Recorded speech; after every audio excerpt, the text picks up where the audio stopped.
authority and promoted the Hebrew God as the God of all earth. They were in Babylon, but not of Babylon. These four friends served as an example to Christians who do not belong to the world, although we live in it. The first test that Daniel and his friends would encounter had to do with their training. They would determine the trajectory of their life as pilgrims in a strange land. Would they choose to become fully absorbed into the Babylon ways, or would they choose to live distinctive lives even when they were in exile far away from home? You see, we got to make a choice even today in our Christian journey. Even though we in the world, we're not a part of the world, so we got to be set apart. And sometimes that requires us having some dietary restrictions in order to be on the right side of the track. Daniel took a stand, and we got to do the same thing. Then in verses 9 through 17, it says, abstaining the absence of Daniel and his friends. Daniel understood that the ways of God had already decided that he would not defile himself with any of the king's meat or drink. This was the first step in resisting the king's attempt to conform him to the ways of Babylon. We have the same issues today.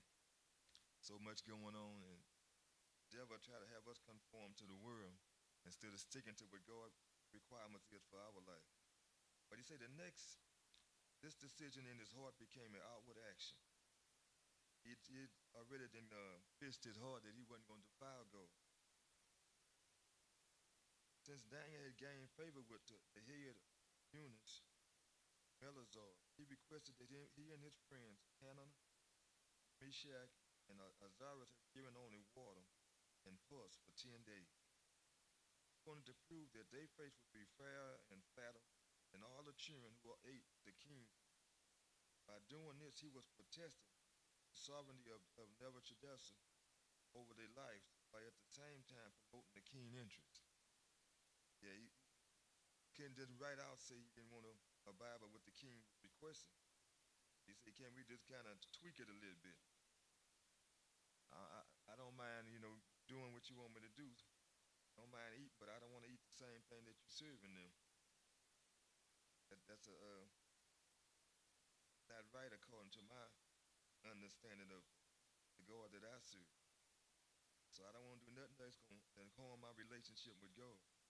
So he took a stand. He said, while at the same time promoting the king's interest, he got to be wise, use wisdom.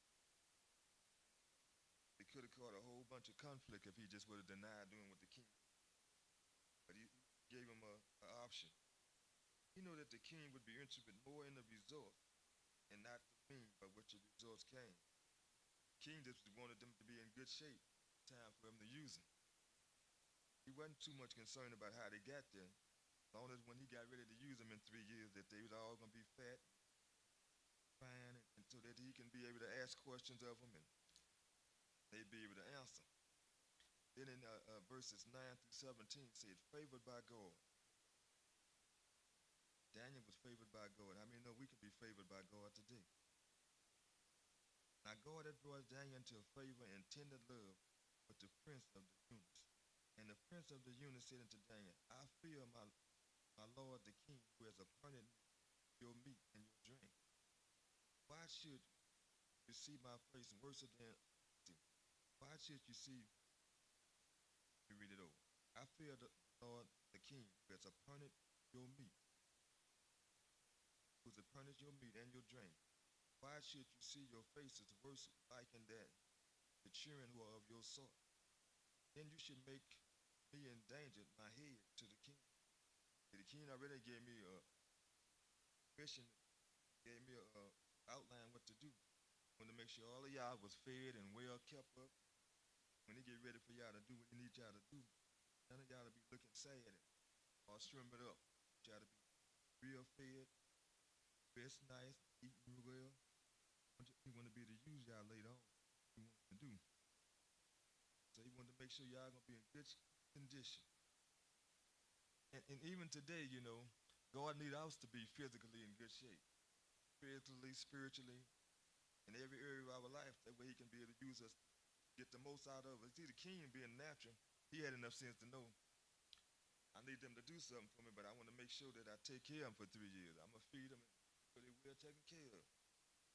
I got something I need them to do.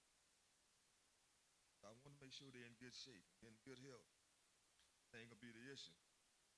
They malnutrition, then they might not be able to think straight and do the right thing. But I want them to be healthy and fed, taken care of, almost like as good as me. That I'm gonna eat the same thing I'm eating and drink the same wine I'm drinking. I want them taken care of. God want us taken care of. He wants us to take care of our body. He told our body is the temple of God. A lot of times we don't look at it like that, but the king had enough sense to know I need to take care of these guys here that I'm picking so they can do the work that I need them to do. God want us to take care of ourselves. I'm gonna try to do better too. I haven't been doing that. The fast kind of help us to get on target, on track. But it got to be more than once a year. It got to be something that we intend to do. So it got to become a habit, trying to eat the right food and drink the right things, so that we can take care of our body and live long and be in good health. To do what God wants us to do. I mean, that's God's will for us to be sick. Can't do what He wants us to do, but God wants us to be health. Wish that we prosper and be in good health, even as our soul prosper. So that's what God wants from us. King, the king wanted that for Daniel. Then in the 11th verse, he said, "Then said Daniel to Melchizedek, who the prince of the eunuchs, set over Daniel, Hananiah, Mishael, and Azariah. Prove thy servant, I beseech thee, 10 days, and let them give us pulse to eat, water to drink. Say, let us do what we've been doing. And let's see in 10 days if we're doing all right. If we ain't doing all right in 10 days, then we have to switch up our diet then. But if we're doing okay, y'all might want to check, and get with us. Might want to try our diet then. Yeah, because what y'all got might not be working. We know what was working for us, and that was wisdom on his side to propose that to the prince, so that way they would have an opportunity to still serve God and be subject to the king. But then in the 13th verse, it said, "Then let our conscience be looked upon before thee, and the conscience of the children that eat of the portion of the king, as thy seest, deal with thy servant." You see that? You can make a decision then which direction you want to go. If we looking good, just as good as them or better than you, that'll make you think twice about y'all diet. And I don't know about y'all, but even on the fast, it does make you feel better. It's better when you do the right things, not eating all that greasy food and fast food all the time, not eating all them sugars and drinking all them soda waters. It does make you feel better. And, and so that does help.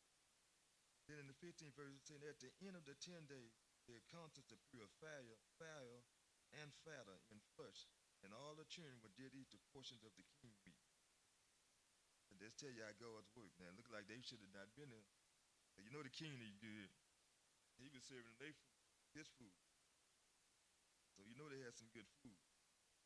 They was eating high off the hog. He had wine that he was giving them. So you know they was eating drinking some of the best wine that they had at that time. King didn't just eat and drink anything. He had the best of the best.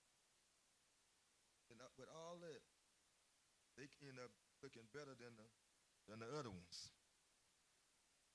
And they didn't drink the wine. They didn't drink that king food that he didn't sacrifice to idols. They didn't want that meat. So they ate what they've been eating, their vegetables, their fruits and stuff that God been having them on, their nuts. And God showed Himself strong even in that they looked at better than the other kings. Hmm. Say, "Thou, Melchizedek, took away the portion of thy meat and the wine which thou should drink, and gave them pause." Said, "We're going to try this thing and see. I give you 10 days, but I ain't going to go no further than that, because my life will be on the chopping block." See, this was a miraculous event in the ancient world. Said as in the past history, in 2/3 of the world today, meat was the only available to the wealthiest people. See, that was a everybody didn't have that, so that was a great opportunity. So when I was at Cisco, I went on a. They used to have those brokers would come different times to Beaumont, Houston, and different areas. They would take us down to Houston to eat. They had some restaurants I ain't never been in. You pick out the meat you want, how steak you want your steak, and what kind of steak you want, and all that. They wine and dine you. They wanted you to purchase stuff. And it was some stuff, that the average person didn't be able to go in there because you had to have your jacket on. You couldn't just walk in there without a jacket. Pull up front. They always rent a limousine for all of us because it'd be about 7 or 8 of us. So they rent a limousine and we pull up the front. Let us out, come open the door, and they valet park your car and all that. I mean, so it's a real nice place. That wasn't something that I was used to. That's something that the wealthy do. $40, $50 a plate. You know, I try to get that for my whole family. I'm gonna spend $50. We all gonna pay off of that. But there wasn't no one plate for no $50. But they pick out what you want and get what you want. That's kind of what the king was saying. I'm gonna give y'all the best of the best. Everybody don't eat like this here. But the king, the people in high authority eat this here. You got to be wealthy. See, only 2/3 of the world today, wheat was, in the 2/3 of the world today, wheat was the only available to the wealthiest people. So it was a great privilege to be offered a king. 2/3 of that, that opportunity. Even if they was left over from the religion sacrifice, to be thin was a sign of poverty or illness. So the fact that the Hebrew youth had gained weight was a sure sign that God was with them. They picked up some weight without the meats that was offered up for sacrifice. I mean, God could sanctify. You know, uh, we never did have eat a bunch of steaks from time to time when I was growing up, but that wasn't a normal thing on the plate. But God always saw us too. We always healthy. None of it wasn't really fat, that just was our DNA, not that we was malnutrition. But God always supplied for. We always had got and had enough to eat. In spite of us not being the wealthiest people in the neighborhood, God still took care of us. Amen. But in verse 17 it says, "And for these four children, God gave them knowledge and skills in all learning and wisdom. And Daniel had understanding in all visions and dreams." I mean, when we sacrifice, God can use us. It's something about fasting and praying that puts you at another level with a closer relationship with God, and then God can intervene on your behalf. And say, God not only strengthened Daniel and his friend physically, but he gave them the wisdom and the discernment necessary to survive in a foreign culture. The fact that God gave them the precise the skills the king required indicate even more that God provides the faithful with what they need no matter where they are. And that's good. See, the fact that God gave them precisely the skills the king required. It was something that the king was looking for.